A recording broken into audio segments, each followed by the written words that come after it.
আমেরিকার স্বাধীনতা দিবস। আমি প্রথম 15 বছর আগে থেকেই শুরু করি আর কি। আমি এককভাবে এটা করে যাচ্ছি, বুড়ো হয়ে গেছি, যে কদিন থাকি চেষ্টা করবো করার।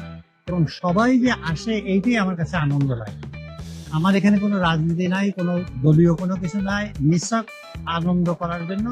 আর আমাদের নতুন যে প্রজন্মটা আছে তাদেরকেও দেখানো যায় না আমরাও আমেরিকান ইন্ডিপেন্ডেন্স সেলিব্রেট করি, এই উদ্দেশ্যে আমি এটা মেইন উদ্দেশ্য।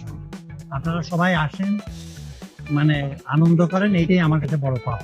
Thank you. শুধুমাত্র জর্জিয়া না, আরো অনেক স্টেটে বাঙালিরা বসবাস করে, কিন্তু এরকম খুব কমই শোনা গেছে যে কোনো কোনো কিছুর বিনিময়ে না, নিঃস্বার্থে মন থেকে স্বতঃস্ফূর্ত ভাবে শত শত মানুষকে এইভাবে বারবিকিউ খাওয়ানো এরকম এই বিরল ঘটনা একমাত্র গাজী ভাই করে আসতেছে কন্টিনিউ।